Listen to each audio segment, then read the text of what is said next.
This is The Weekly Set, the official podcast of TheTotalScreen.com. Episode 154, recorded May 3rd, 2018.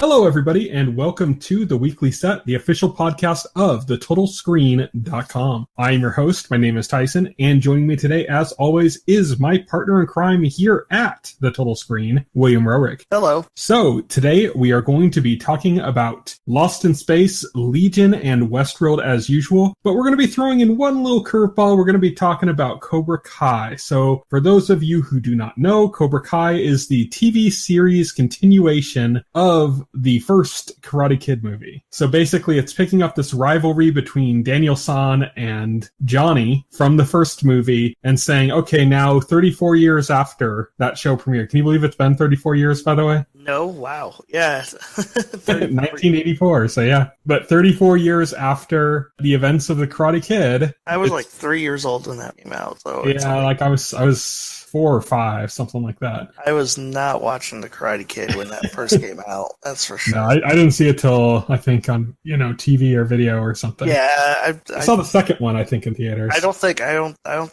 actually seen The Karate Kid until like the 90s, like the early 90s. It was like on TV or something. That's probably when I watched it. But this is picking up 34 years later, modern day, and it's kind of jumping back into the lives of these two characters and what's come to pass for them in their lives. And it's just kind of like an interesting twist. Here's the thing. This show is on YouTube Red, which is kind of like mostly the brunt of jokes. Well, as a subscription service. What is there on there? Like, I guess the Ryan Hansen show is entertaining, Yeah, that show's pretty good. Ryan Hansen solves crimes on television. It's Ryan Hansen who played one of the characters, can't think of the character's name, on Veronica Mars. I almost said Logan, but that's a different character. No, that guy, the actor who played Logan is on iZombie right now. Oh, okay. Oh, that's interesting. Which is being run by the showrunner of Veronica Mars. So, yep. That's what makes it interesting.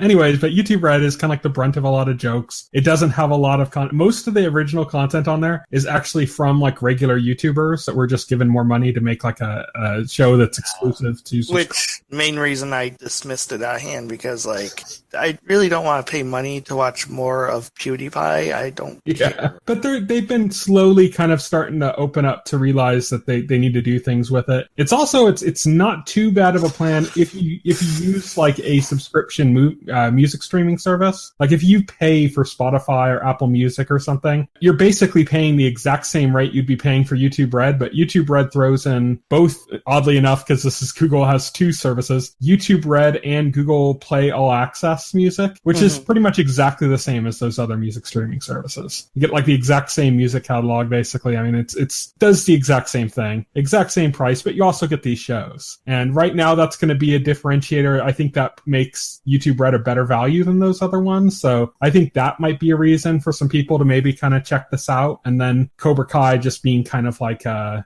cherry on top in a way, except that Apple Music service is supposed to be where Apple's going to be putting all of their scripted shows, and they have a lot in development. They just invested billions, and they got like something from Ron Moore, who created Battlestar Galactica. They got the Amazing Stories remake that was kicked off, but no longer with involvement by Brian Fuller. So they have a lot of content coming, and I think that's on the exact same subscription service that they use for their music too. So it's going to kind of like, they're kind of going to be doing the same thing YouTube Red's doing, except that they're going in harder, like from right off the bat. Right. YouTube Red has kind of very, very slowly gotten to the point where they're actually putting some scripted stuff on there. Besides Cobra Kai, they do have some other shows that look fairly good. They got a show with Adam Pally that's in development right now.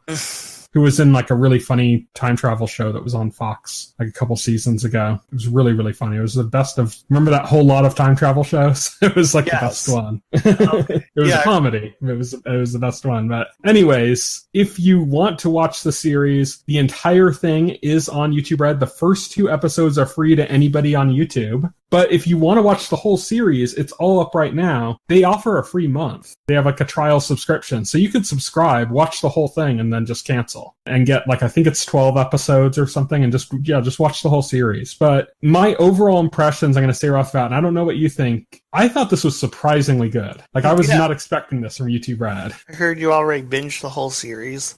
No, I've only seen the first two. I subscribed. Oh, okay. I did subscribe. I subscribed and actually paid to subscribe because I did a trial subscription like a year ago. So I don't have that available to me. This was I watched the first 2 free episodes like you, and yeah, this is good. This is great. This is better than I thought it was going to be. Like, hugely entertaining. Very addictive. Like, I kind of want to just keep watching it. I want to binge through it. Yeah, very addictive. I would say, like, William Zabka is awesome in this. Like, oh yeah, Johnny Lawrence totally digging his character in this. Yeah, because and he was just the asshole in like every 80s teen movie. Yeah, he was like the guy closing down the ski resort for poor kids and stuff because he was rich. He was the guy, the asshole guy in like every role. And in this show, you know, I guess he grew into his asshole features, and now he's not quite as despicable looking.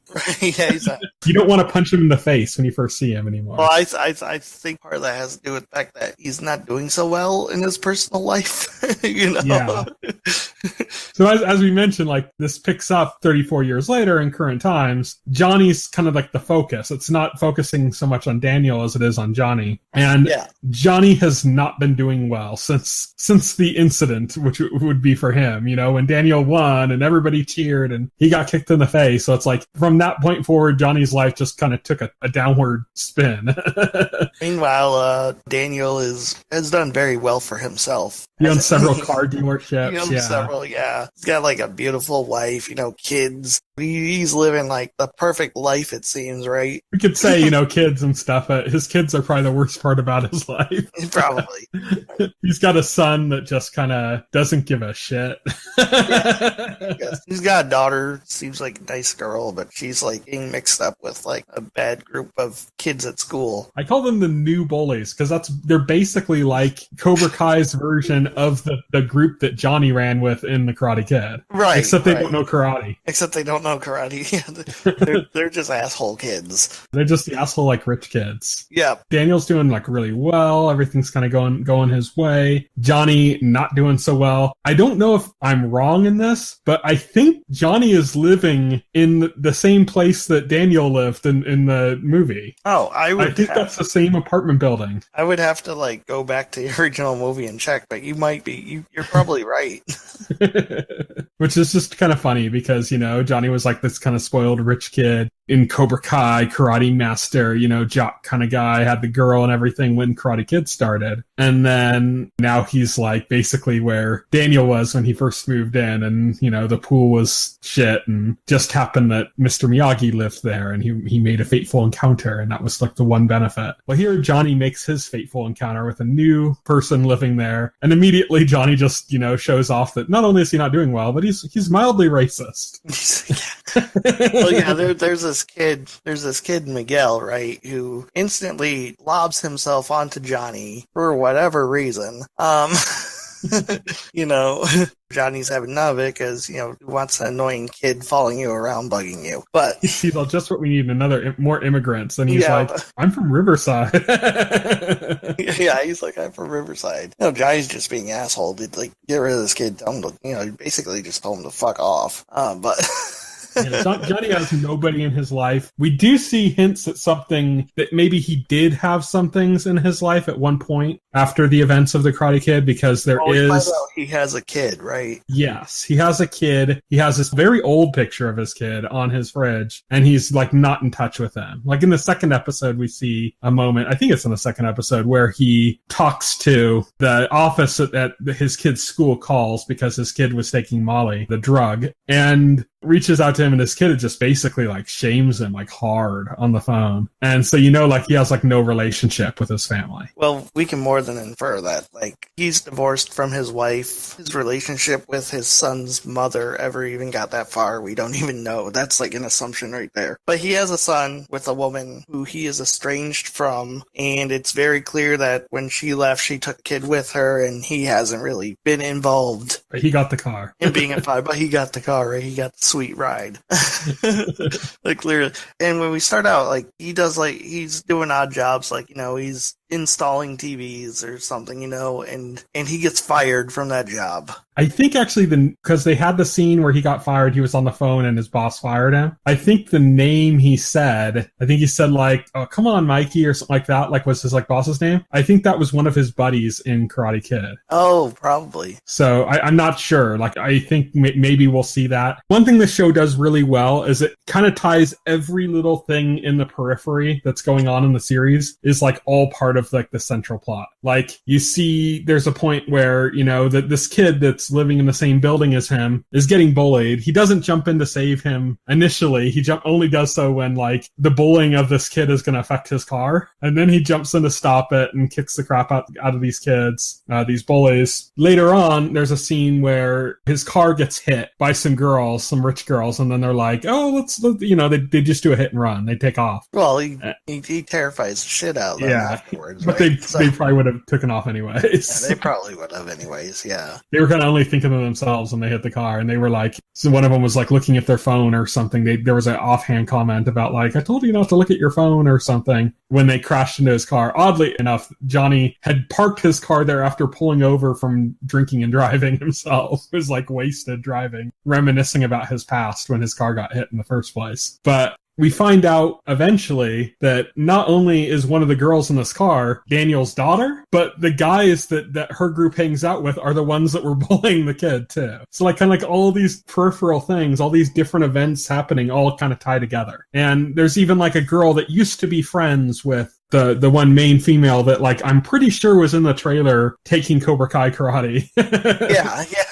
So it's kind of like every kind of thing has its place. Like there's nothing seems to be thrown away. Everything seems to be serving a purpose. Right, everything serves a purpose. And so we eventually get to the point where after Johnny car gets wrecked, ends up at LaRusso Auto, he runs into Daniel, who he's desperately trying to avoid running into. Yeah, he didn't want his car towed there, found out that's where it was towed. He was like, God damn it. And he's like trying to just kind of go through the paperwork to get it moved to a different shop. And then he hears like, oh, the boss is coming out. And he's like trying to kind of get away. You know, he's like, just take care of this quickly. And he's trying to get away because he doesn't want to run into Daniel. Yeah. And then as he's walking away, Daniel's like, Johnny? Daniel spots him. And they have that conversation. Eventually, things escalate. Miguel, the kid who lives in the same apartment complex as Johnny, was bugging him earlier. He ends up in a fight with those kids, the rich kids, right? Mm-hmm. They end up kicking the crap out of him, and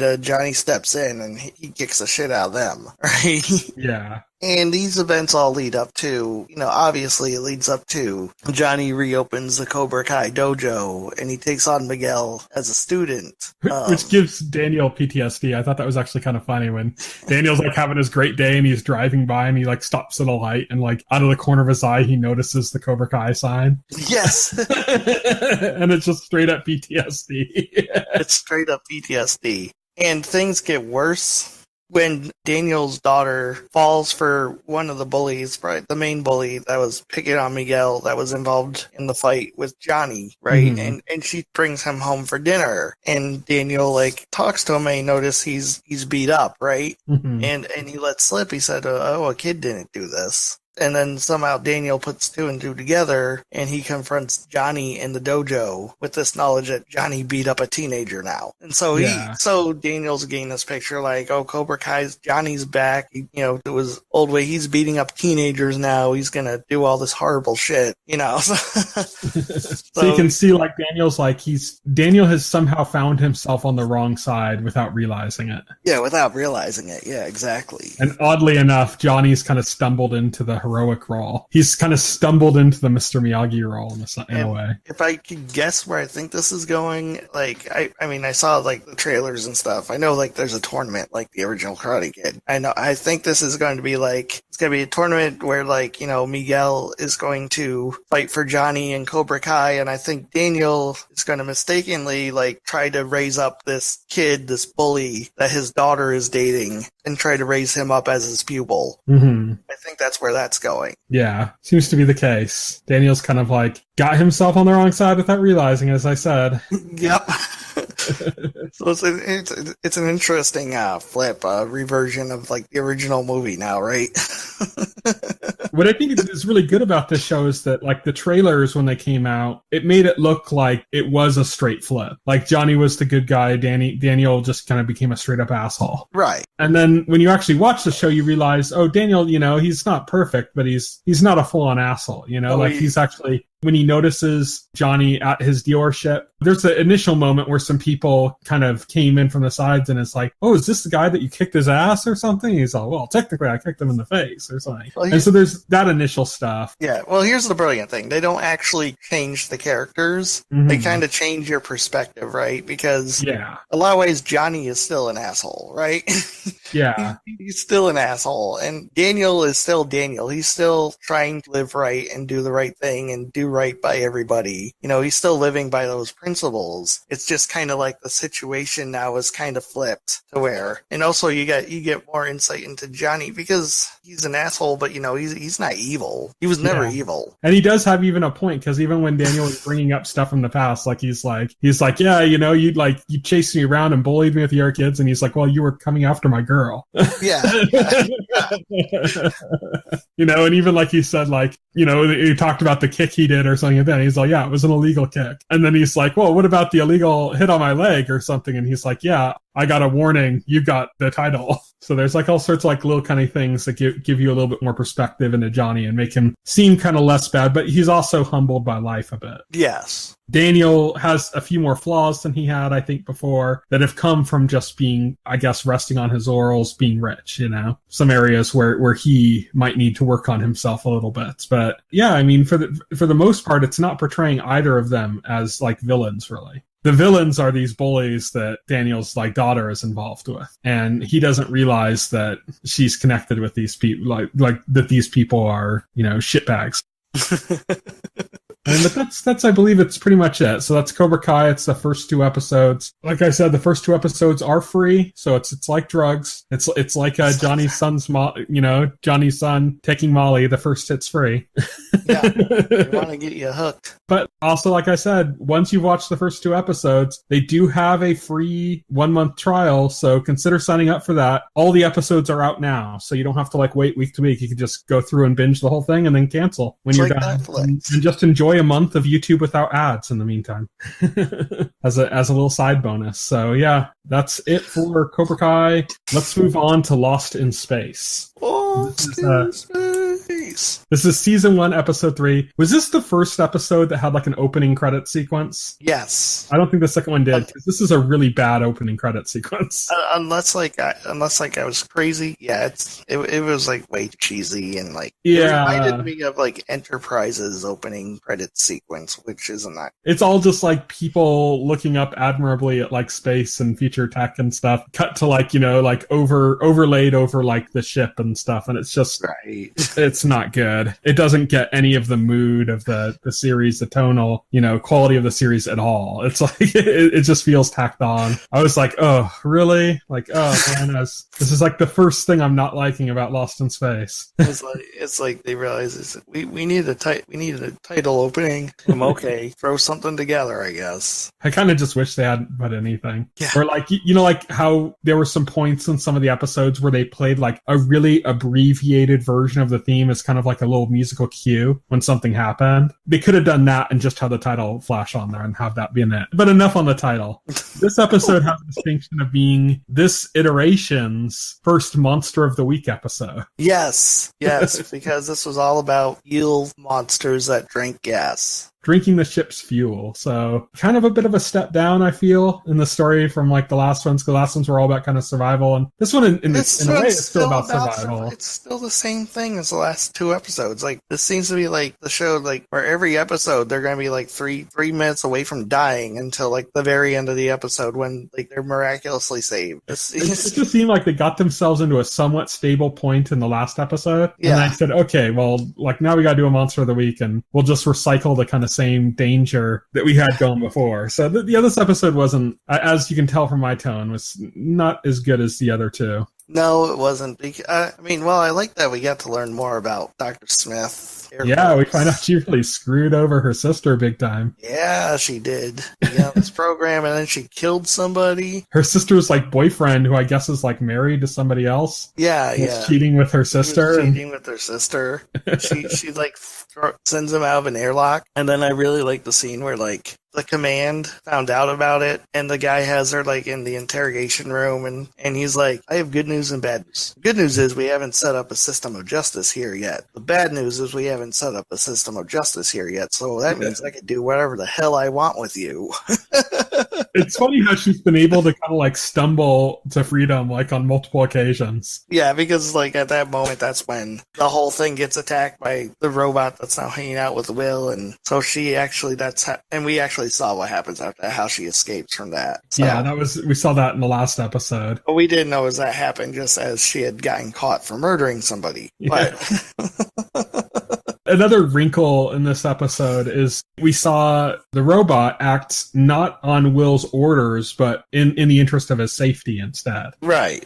Which we haven't seen yet. Basically, the first person to notice what was going on was the robot, right? Mm-hmm. Started tracking these eels, and then as soon as the robot realized that these creatures were on board, it shoved Will into a closet and basically stood there guarding Will and would not move for anybody or anything, even Will, out of concern for Will's safety. But Will wasn't on his own. Yeah, because as the situation grew dire, Dr. Smith was looking for a way out. She mentions the escape pods and the mother there, because she's working alongside Dr. Smith in this episode. They pair up into groups of 2. They eventually do. Mm-hmm. And she's paired with Dr. Smith. And she mentions that Dr. Smith mentions, why don't you use the chariots, and he's like, well, there isn't enough room for everybody, and we're not leaving anybody behind. So that's when Dr. Smith gets the idea, like, oh, well, I'm sure as hell gonna take off. He is when basically the closet or cupboard or whatever that Will gets thrown into is a supply cupboard, and she's in there stealing supplies. Yeah, she's stealing supplies because she's ready to like blow down. Yeah, and so now she's locked in there along with Will. Yes. And so now it's just kind of like the rest of the family trying to deal with these eels. They find out these eels aren't just in the ship, but they're eating the ship's fuel. And we gotta remember there's like a secondary thing because the ice they're under is collapsing on top of them. Mm-hmm. And so they actually need to fire up the ship and fly out of there. And they can't do it because the engines aren't working. So that's the main thing. Because they're clogged up from the eels. Yeah, the engines are clogged up from the eels. And the eels are eating the fuel. And if they don't have fuel, they're going to die. So, it's like this very tense thing all the way to the end of the episode. But it's a very straightforward episode because that's the setup. And then it's just watching. And then the episode is just watching the character work through the setup with the addition of learning some more backstory about Dr. Smith. Dr. Smith uses some psychology, whether it's something that she knows inherently or that she has picked up somewhere because she's not actually a psychologist. But she uses some psychology to talk to Will about his bond with the robot and finds a way that actually is able to free Dr. Smith, but not him. He's able to reason with the robot enough to let Dr. Smith out, even though it won't let him out. And so she gets there when they're trying to kind of figure out their last stitch on how to get out of there. What they end up doing is one of the daughters figures out we need to dump the fuel. Yeah. And if we dump the fuel, all the eels are going to go with it. And there's enough in the lines. Yeah, conveniently, right? Yeah, there's enough in the lines and enough vapor to basically jettison them out of there. But then they're just not going to have any fuel. So they do that. They go flying off and they go on a grand adventure. They get to see the planet. They move away from the ice area finally. Yeah, now they're in over like a nice field, and then the power cuts out, and they kind of, John is able to kind of safely do a kind of safe crash landing. Yeah, I think they end up in some forest area. Yeah, kind of like a pretty decently open field. They actually end up in like right near the forest area, so they end up in a pretty great place. Yeah, they do, but we'll find out. Finally away from that dangerous snow area. Find out with the next episode how that leads to mortal danger. It's like, oh god, they're going to get attacked by space butterflies. They eat electricity. The electricity we have working on our ship. We don't catch up with West and the unconscious woman that he found this episode. Yeah, we don't see them at all. Yeah. I'm sure we will. You know, West was a big character in the original series. I don't think they just killed him off. Well, no, that would be pointless. Why'd they introduce the unconscious woman if they were just going to kill her off with West like 5 minutes later? Yeah, so that's got to come back, and eventually it's going to stir up some drama with Dr. Smith. Yes. And everything that's going on there. So that's going to come up again at some point. Oh, one thing I forgot to mention is that at the end of the episode, after they land, they get in communication range with the larger ship. Yes, that all the ships were docked on that went through the wormhole. And they make promises about how they're going to be able to rescue everybody. And, well... Dr. Smith is looking a little worried. Yeah. I feel like there's going to be complications with that. Yeah. But until then, that's Lost in Space for this week. So season 1, episode 3, titled Infestation. A bit of a down note for the series as it's progressed so far. Yeah, a bit of a down note, but not too much of a down note. But because, again, the redeeming factor is we did get that backstory on Dr. Smith. Mm-hmm. So not too much of a down note, but yeah. We'll have to see what happens next. I think for me, I think if every episode is going to be like they're in mortal danger for the entire episode and it doesn't let up, that's just going to get exhausting. Yeah. Yeah. I mean, you could do that. You could just pair it up with another monster of the week and make each monster, like I said, like jokingly, like the next one's going to be butterflies that eat electricity, and now they can't use their ship or anything in their ship, like any of their creature comforts or to keep them warm and stuff. Yeah, and then they'll freeze to death if they can't be warm. And yeah, and then it'll be like rabbits that eat the metal that the robot's made out of. Yeah. So hopefully it doesn't kind of just take that route, and hopefully we kind of push forward with a more interesting development from now on. It'd be interesting if they bring in some more characters, because we do have West and this unconscious girl that we haven't met at all. We've just seen her. She's been asleep the whole time. But then we also have the guy that was on the radio from this other thing. We have possibly other survivors from other Jupiters. There were a few crash sites where they had all fatalities, but it'd be interesting if they can bring in some more characters and kind of add in some more character drama besides just the family. Right. But we'll see. So next up is Legion. So we're like almost halfway through the season now. This is season 2, episode 5, chapter 13. I would say we're halfway through the season, except they added another episode to the season. Yes, they did. And now it's going to be 11 episodes instead of 10. That just happened this last week. This is chapter 13. This episode, we'll get to it by the end, but gut punch at the end. Yeah, gut punch at the end. It's all a big lead up to the gut punch, right? Yeah. Again, the setup is very simple. It's a dead simple setup. Lenny Busker has returned from the dead, from being a woman who was trapped in a wall. Mm-hmm. And basically, most of the episode centers around just the various members of Section 13, I think it's called. Section 3, I think. Section 3. I knew there was a 3 involved. Yeah, it was the various members of Section 3, like, interrogating her, trying to find out what she knows about Farouk, mainly any information she has about Farouk. And how she's back. and how she came to be that she's back. And what they all notice off the bat is that she's in a different body, even though it looks like Lenny. Like she looks the same, but she's got blue eyes. She's got blue eyes.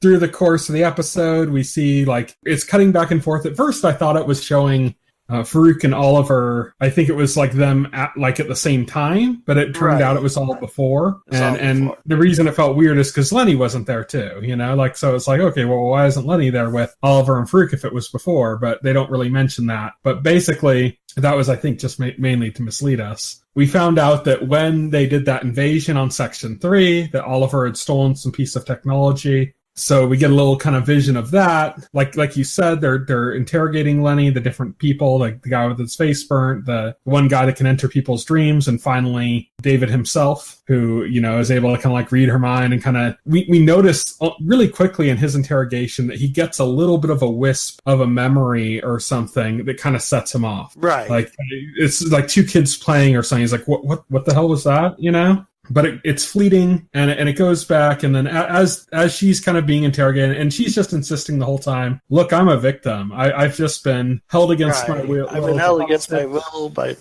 she doesn't have any useful information to give anybody. Except what Farouk wanted her to pass on, which is that he knows where the body is. Yeah, that he knows or where at least he says what he knows where the body is. Yeah, that's the only thing she seems to know. Like, even ask her about her new body, and she doesn't even know that. Ask her how it is that she's back in a physical form, and she can't even answer that question. She says that it's like she was in, like, her and Oliver would basically put in like drawers, and then when they were needed they'd be pulled out of those drawers, and when they weren't needed they'd be put in these drawers, and they didn't, and in that way they only saw what Farouk wanted them to see. Right. We see with Farouk and Oliver that they're stalking some guys out in the desert. They're like digging a hole or something, and then there's like a donut truck. It says like Dead Sea Donuts. Yes.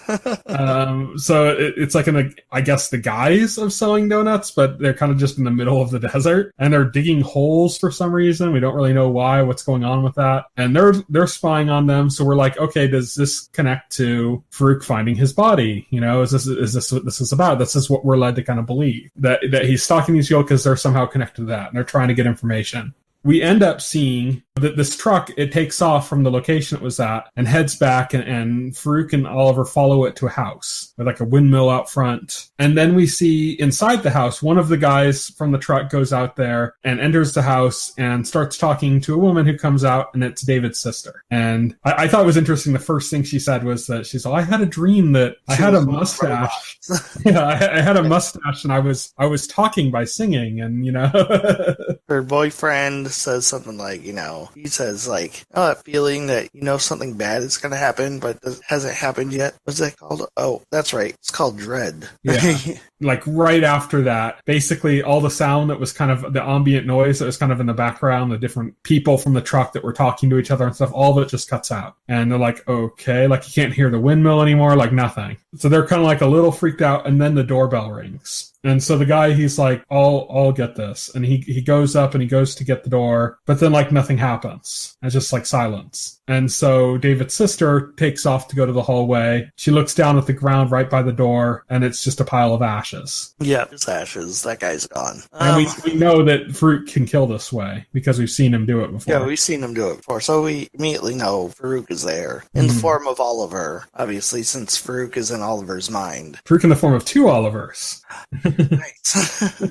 Somehow he's two Olivers, and he's there, and he's holding her down, and he's pulling out this kind of tool. I should say that the one that Oliver stole from Section 3 or Division 3 or whatever. I should say before that we did see a scene where they had dug up a body in the desert, and we had initially thought that this was some body, but not Lenny's body, that they had like put Lenny's soul into, right? Somehow, or her mind into. But then we find out, like, oh, actually, that was Lenny's body. It was buried in the desert from when she was trapped in the wall. And they weren't putting her soul in her body, but they were taking something from her. Maybe like latent DNA or something. I don't know. But then they were using the same device again on David's sister, and they basically transformed David's sister's body into that of Lenny, except the eyes. And then, you know, the Shadow King put Lenny's soul into her, basically, and it doesn't seem to be that they're sharing it either. There was that one fleeting memory that David picked up on, but otherwise there's like nothing of his sister there, which makes it seem like it's, I guess, identity death, like soul death. Right. Like she's been overwritten. Yeah, she's been overwritten. I don't know how to describe it, but yeah, she's been overwritten, and now Lenny is in her body, and David is freaking out. David just freaks the hell out when he realizes it, right? Just has a breakdown. So I think this is kind of putting off his whole help the Shadow King. Yeah, he's pissed now, right? He is pissed at the Shadow King. He even says, like, he says, I'm going to kill you. Yeah. Funny enough, enough, Oliver said the same thing. Yeah, Oliver said the same thing. Oliver claimed to know Shadow King's weakness, which amused the Shadow King, right? Yeah, it's just funny, like, Oliver just kind of said it very, like, matter-of-factly. Yeah, like, I'm going to kill you. And he's like, well, how do you plan to do that? He's like, well, maybe I found out your weakness. Yeah, maybe I found out your weakness. And he's like, oh, really? He's like, yeah. And then he's like, can I have a hint? He's like, of course. Oh, was 1 + 1 equal 2? Nope. And then Shadow King's just like, oh, you're sly. You're a snake. So there's something that's going to be happening there. I think the Shadow King's days are pretty numbered. We're going to see the dark future that Sydney from the future. Yeah, we're going to see that dark future for sure. But the gut punch of here, of course, is David's sister. You know, for all we know, she could still be in there. She could be trapped with Farouk or something. But the way they presented it was more as if she'd been overwritten. Like she was gone, you know? Like that. It was like kind of like a message to David. Like a big fuck you to David. So that's what we got from this episode. I should say we did get another John Hamm little interlude thing about psychology. Yeah.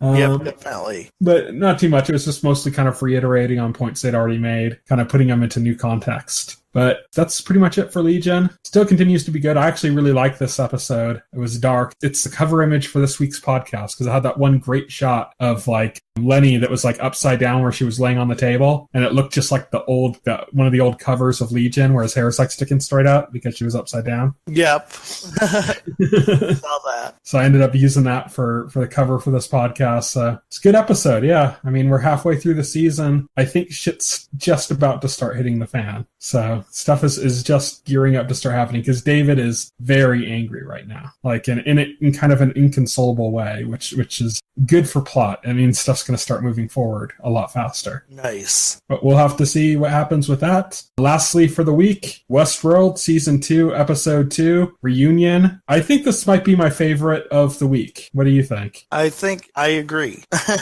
agree. A lot of information about Delos and their involvement with Westworld.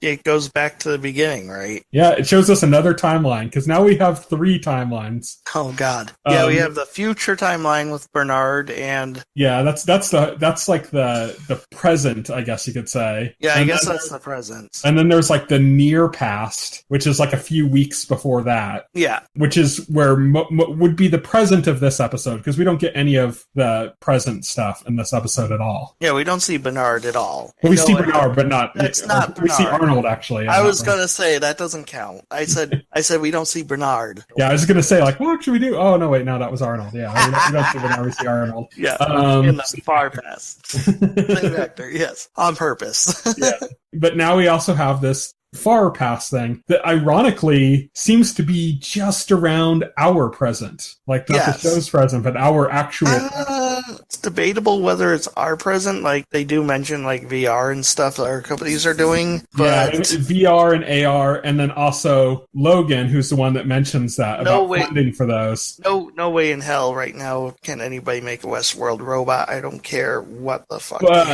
But that was also Logan's reaction. You're right. That was also Logan's reaction. True. Logan's reaction was like, this is impossible. Like this can't be, you know, like we're not there yet. We're not even anywhere close to that. So that's what makes me think this is supposed to be present. It's just the fact of there's some technology that we don't know about, you know, that he didn't either. Yeah, he didn't either. Yeah, he's pretty amazed once they put on a show for him, right? They take him to this fancy party. They tell him to pick out, you know, who's a robot, right? And he zeroes in on the woman, right? The beautiful woman. And he's really impressed because he's really impressed. And then it turns out everybody else around him was a Westworld robot. Yeah, everybody, not just the woman. Yeah, all the people that said they're too boringly human. Yes, all of them are robots. So he's blown away by it. He thinks it's amazing. He wants to invest, but he needs to kind of like, you know, they talk about how he can take kind of charge of some of the financing, but we know his father's not all that interested, and that they had reached out to his father before and he wasn't interested. So we know it's setting up some kind of drama between father and son there. And we kind of know that that's the case from last season as well. That there's some tension, not just with father and son, but also with William's role in the family as like the son-in-law that comes in. But so that's kind of kind of like the far past storyline that's dealing with that. The other kind of thing we get early on in that is there's a scene with Bernard showing Dolores the city, and Dolores wasn't part of this demonstration that they did in the hotel room because she apparently wasn't ready. Like they had been working on some program with her, and there were some complications between that and like pulling off what they were trying to do with Logan as a demonstration. So they said she's not ready. They'll use the other host instead. But she is out in the city, and Bernard is showing it to her, and she's blown away looking out at the city. She keeps using the same phrase where she's saying, like, it's like the stars have fallen to the ground or something, or like scattered across the ground. Have you ever seen anything of such splendor? And she uses that like multiple times. She says, like, because it's an error. It's an error, yeah. The thing is, like, Arnold at the beginning, right? Yeah. He's showing her all this, right? And he starts to, it's so believable, right? Because she holds conversations. It looks like she's understanding, and then she loops back around to that line. It's an error, and you can see the disappointment in Arnold's eyes when that happens. We should also say that, like, while he was having this conversation with her, we see a moment where we see Robert Ford in the background, like a young Robert Ford. Yeah. And so that was our first clue, like, oh, okay, this is way back. This is like at the very beginning of the part. Yeah, we see that that's when we realize this isn't Bernard talking to Dolores. This is way back. This is actually Arnold. Yes. Yes. The human who Bernard was modeled after. Yes. And Robert accuses him of playing favorites. And we know that Dolores is his favorite. And he ends up taking her out of the hotel. And when he takes her out, we see Chinese writing on the sign for the hotel and stuff. And then he shows him, he said, this is my house. And it's this huge property that's being built. And she's like, all of this is yours? And he's like, it will be. And then he said he wants to move his family there because his wife says that he lives at his work. And he said, this way, at least I could be close to my wife and son, even though I'm like always at the park. And that kind of further sets up what we talked about before in the last episode, that they seem to be hinting that Westworld takes place on an island off the coast of China. Right. Because they seem to be in a Chinese city. They seem to be. Yeah. So and there are all these contested islands with like nothing on them out in the middle of the Pacific near like China that are like being disputed between China, Korea, and Japan. So it kind of leads to like, okay, it could be like one of those or something. Like it could be near future in which China's taking control of all of those islands. But that's kind of a big hint that we talked about last week that's kind of played on again here that says that it's very likely Westworld is in the Pacific somewhere near China. But back to the kind of like main story of everything that's going on there. Logan got his demonstration. He's super psyched about it. Then we cut back and we see the recent past storyline. Yes. And in the recent past storyline, we see Dolores and Teddy and her whole merry crew. They break into what I'm just going to call it the backstage of Westworld, where all the people work on the robots and set everything up. That kind of the office area or the work area, you know. Dolores is high on her taking over the world. Yeah, but this is what she had mentioned at the end of the last episode when she said, when the one woman host came to her and said that we found it, and she said that she needed to show Teddy something. Well, this is it. This is this backstage area of Westworld. Showing this to Teddy, she's trying to wake him up, make him realize what he is and what's going on. So they pull out a tablet and he shows her all these pictures of Teddy when he was like killed and dead on the table. He's seeing all these like bodies on carts and stuff of like these different people. And yeah, so Dolores, I think, basically kills off everybody there except for one of the humans that kind of like can operate the tablet and wake up the different host. Yes. And she takes him with her to go and build herself an army. Yes, build herself an army. That's what she decides she's going to do. Along the way, she runs into Maeve. There's this cool Yes, this is like probably one of the best scenes in the episode. Yes. And what's interesting is Maeve is so far ahead of Dolores, because Dolores kind of naturally came to everything. Right. But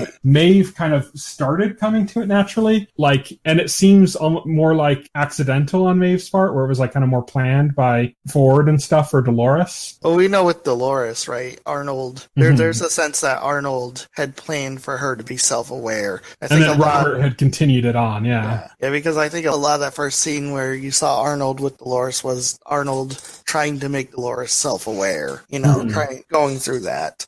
So with Dolores, it was planned, but with Maeve, it does seem like it was more accidental. Like, But this just happened. Maeve ended up hijacking the tablet and the two workers and basically like upped all her stats Yes. to max. So Maeve is like, she's in control of her game, Dolores like, doesn't she kind even of knows everything. And so she's so far ahead of the curve of where Dolores is. Right. Dolores hasn't even thought to up her stats, right?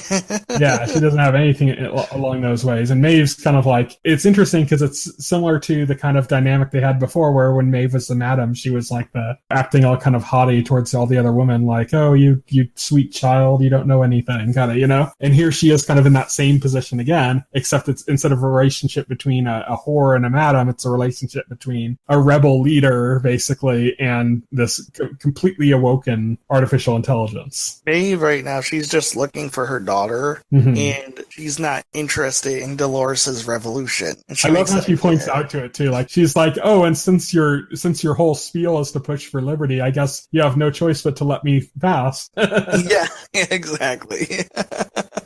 Such a great scene, though. Such a great scene. Kicking ass on that scene. I was really enjoying that. And Dolores goes to this group of bandits or whatever to get her army. She kills them all. Yeah, she kills them all. Yeah. Kills them all and then wakes them up. As like, that's kind of like the quickest way, I guess, to baptize robots, I guess. Yes. To kill them. Like, you were supposed to be dead. Well, you're not, because guess what? You were created. You're artificial. Now join me and let's go and kill everybody else. Meanwhile, seemingly happening at the same time as the near past timeline is the Man in Black, right? William. I think we can go ahead and call him William now. I still mostly call him the Man in Black just because his it signifies the actor that's playing him, Yeah, it does, actually. It helps signify the timeline, I guess. He's trying to unravel Ford's latest game that Ford set up for him, right? And in a way, he comes to the same conclusion as Dolores in that he's going to need an army. He goes back to the one robot, Lawrence, one robot that he always goes to. He recruits Lawrence back to his side, and then he determines that to get where he needs to go, he's going to need an army. So they go to that town that we saw. Yeah, they go to that town that we saw. It's late in the first season. It's a town that's in the storyline is about to be attacked by like Mexican revolutionaries. Except when he gets there, it's already been attacked, and the Mexican revolutionaries have won. Yeah, the storyline has never ended before. It's never like finished. It's always stopped by the players or the guest. And now you have like a story that's just running rampant while nothing else is going on in the park. Yeah. And the Mexicans just completely take over. And now they're kind of like almost despondent because they're like, well, I don't know what to do now. Yeah, because they're like, oh, well, we got what we wanted. They don't know what to do now, right? The story has concluded. I should note that the leader of the Mexican revolutionaries is played by the actor who played Gus Fring in Breaking Bad. I noticed that. I could tell with the voice. He said something at first and I was like, wait a minute, that sounds too familiar. And then we show him and it's like, okay, yeah, that's Gus. So basically, the Man in Black makes overtures that, like, well, he tries to recruit them, right, as his army. And when Gus won't give in to that, right, he decides, nah, forget that. The Man in Black tries to take his army by force, and they all immediately kill themselves, including Gus, saying... Yeah. Well, Gus, before that, Robert speaks through Gus. Yeah, Robert speaks through Gus. So that means there's a Robert program floating around between the host and he basically says, no, you're supposed to do this on your own. Getting an army is cheating. And Man in Black's like, fuck you, Robert. Yeah, exactly. So they all kill themselves. He still has Lawrence, his trusty sidekick. I should note in here now, so Dolores has managed to get an army. The Man in Black can't get an army. He has to make his own path. But the Man in Black was talking about where he was headed towards, and when he was trying to explain it, he was asking if Lawrence believed in God. And he kind of went through this whole thing about, like, the idea of always being watched and stuff, and talking about how people where he comes from, the idea of, like, God is kind of seen as, like, quaint or something. But, like, in Westworld, like, God really does exist because the God are the people that run the park, Right. And the hosts are like these people trapped in it. And he mentions a place he needs to get to. He compares it to like the pearly gates of heaven. But then he states that it's a place that wasn't made by Robert. It was made by him. Right. And he describes it as his biggest mistake. We see a scene before that from the distant past where he's like, William is talking to Dolores. It's the same place where Arnold would normally talk to her in the past. But now it's William talking to her. And he's kind of like, you can see there's no guise of the friendly William anymore. He's like, you really are just a thing. He's like, I can't believe I fell in love with you. So yeah, we got to give credit to Evan Rachel Wood here because her performance, the subtlety in her facial expressions is like remarkable in the scene. Because she has this like plain face, but when she sees William, it's kind of on the edge of a smile, but it's not really a smile. It's like still plain, but it's just barely on the edge of a smile. And then when he says you really are just a thing, it kind of sinks to this kind of like more of like a sadness, but it's very subtle. Like you can't even like see the lines of her face really move, but you can just see it still. It's pretty amazing. Yeah, it's kind of heartbreaking when you see it, you know, because you think back and like, oh, Dolores and, you know, the love story with William, you know, and the from season 1. So yeah, it's really hard to watch it on her face, but he takes her out of the room and says he's going to show her something that he's working on. What's interesting here is that I don't know if you noticed it, but you can tell from the iconography, it's the same cliff from the first episode where they went past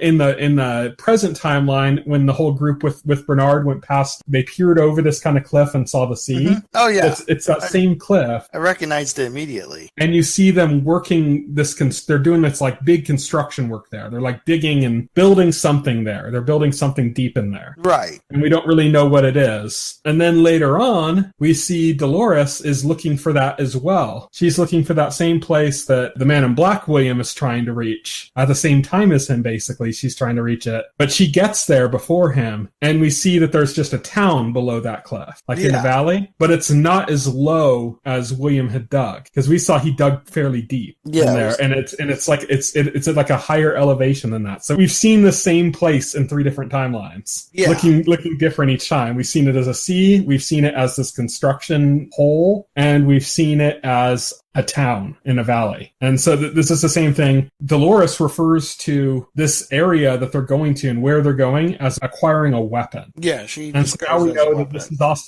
this is the Man in Black's greatest mistake. This is something, a project he was proud of when he was William, when he was showing it to Dolores and bragging about it. Mm-hmm. That's how Dolores knows about it, because now she has access to all of her past memories. And Dolores knows it as a weapon. And so now I think we kind of have an idea of how that area gets flooded. Yeah, I think we have an idea. Yeah, I think because they said even Robert couldn't have changed it to a sea without anybody noticing. Right. Well, if it was something that was put underneath the ground 50 years ago, 60 years ago, whatever, that was built to do that, then it very well could. Yeah, it makes sense. There was something set up that the rest of the park didn't really know about that they activated, and somehow we think Bernard activates it because he said a comment about he killed them all or something. Mm. But yeah, so that's going on now. Now we kind of have like a tie to all of that. There's a few more things I think kind of in the past. We see like a retirement party for, I wrote him down the show notes as Father Delos, Logan's dad and William's father-in-law, basically. I say before that even, there was a scene where he showed up at Westworld and William sold him on Westworld.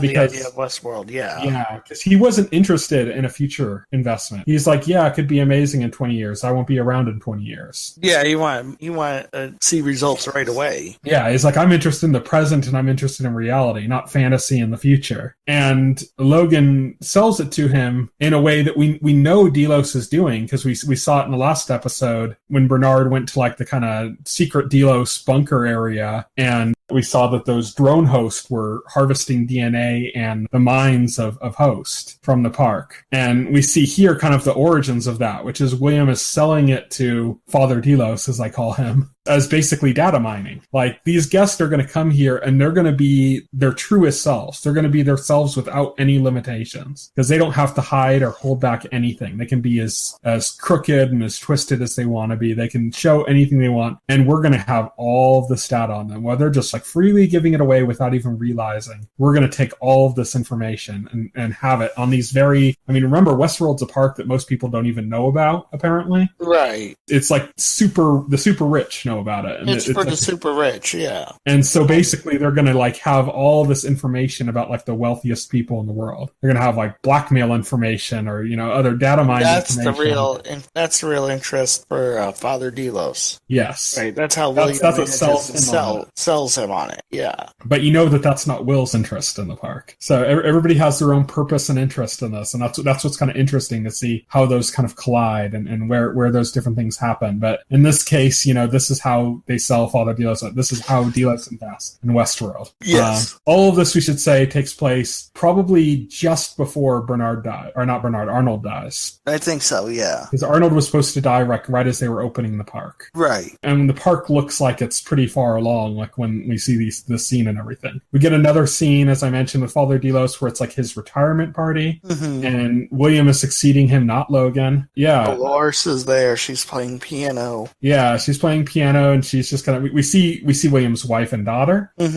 We know his wife apparently killed herself, and that his daughter has nothing to do with it. Right. He's like written him off when he's older. So, but here his daughter's just a very young girl, maybe like 3, something like that. And his wife is still alive. But she seems to know something's up because she sees Dolores and kind of has like a bad reaction to her. It's very brief, but she seems to kind of like have a little bit of contempt on her face. We see Father Delos talking to William and basically saying, like, oh, this is my retirement party, but this is really more just like your coronation. Right. Like, you're so happy, and William's like, I have nothing to gain from this. I was already controlling everything. So he's like, it doesn't matter for me. And then we see Logan. Dolores, like, is wandering around after she's done playing piano and goes out and sees Logan hanging out by the pool. He's just full-on junkie now. Yep. He's just useless, and he's fatalistic too. He's noting that what Delos is doing is like, he compares it to like a powder keg that they set up and that they lit the match themselves and don't even realize that they're like destroying themselves. Kind of, I believe, referring basically to the robot apocalypse in a sense, that they're dooming themselves. Once he was beaten by William and no longer has control of his company and isn't in his father's good graces, he's become very fatalistic. So it'll be interesting if we see more of him and see if he played more of a part later on. I could imagine maybe like, I could totally see a storyline where like William like kills him or something, Yeah, definitely. He gets too out of hand. And we know that William's wife, knew something about his relationship with Dolores, and that might have like he knows something about what he did in Westworld. And that likely comes from Logan as well. So it'll be interesting to see if their story continues. Because, they could just go on with season 2 and never show William again, except for Alfred and Black. They could. We don't know. Yeah. But I think they will, and if they do, it'd be interesting to see more of his relationship with Logan as it's deteriorated and we see like how bad Logan is at this point. But yeah, so I think that's pretty much it for Westworld. Did I miss anything? No, I think we covered it all. Okay. So we'll talk about it again next week as well. Until then, here's what's coming up in the week ahead. So by the time this podcast is available on Friday, May 4th, 2018, 5 shows coming to Netflix. The Rain, which is a new foreign series. Busted, I Know Who You Are. Also a foreign series, but that's like a game show. I think it's a game show where the people are trying to hide their identities and they're trying to like out-sleuth each other or something like that. It looks kind of interesting. They also have season 2 of Dear White People. They have a new series called A Little Help with Carol Burnett, of course starring Carol Burnett. And they're debuting Arrested Development Season 4 Remix. So a lot of people did not like Season 4 of Arrested Development, the one that Netflix saved. Part of that reason is because of the way the entire show was restructured on that season. The showrunner has recut the entire season, like completely changed the format of the show, the way it's presented, to be more like a traditional season of Arrested Development. So if you kind of didn't like season 4, but thought like, oh, some of it's still here, but it's just not quite right or something, this is where you'd want to check it out. And yeah, see season 4 in a way that makes more sense with the way the rest of Arrested Development is, to prepare yourself for the eventual season 5, which I believe they're filming right now. Nice. Then on Saturday, May 5th, 2018, Diablo Guardian comes to Amazon. On Sunday, May 6th, 2018, I'm Dying Up Here returns for its second season on Showtime. And 2 new shows come to Stars, Sweet Bitter, which is about, I think, wine, and Vita, which is about 2 sisters. Those both come to Stars on Sunday. Then on Monday, May 7th, 2018, Supermansion returns to Crackle, X Company to Ovation. Thursday, May 10th, 2018, Safe on Netflix, Motherland on Sundance Now, and lastly, Friday, May 11th, 2018, All Night on Hulu, Bill Nye Saves the World on Netflix, and Evil Genius, the true story of America's most diabolical bank heist, a documentary series, comes to Netflix. So that's it. That's what's coming up next week. Lots of Netflix. Yes, lots of Netflix. As always, next week we're going to continue talking about Legion, Lost in Space, and Westworld. We are not going to regularly be talking about Cobra Kai. We just want to talk about it now because it had just come out. We're not going to be doing like episode-to-episode discussions of that. You can reach me on Twitter. I'm at Tyson Gifford. You can reach Will. He is at Voxel Hero. Check out our Facebook page and our YouTube channel, as well as our site, thetotalscreen.com. You can subscribe to our podcast through any major podcast client like iTunes or Pocket Cast, and the entire backlog of our podcast is available on our YouTube channel. So that's, again, thetotalscreen.com. That is our new home. So check that out. We've been kind of tinkering behind the scenes and how the site looks and what's up there. So check that out. Thank you, everybody, for listening. Good night. Good night. If you would like to reach out to us and make a comment, send an email to contact@thetotalscreen.com. Stay tuned to The Total Screen for the very best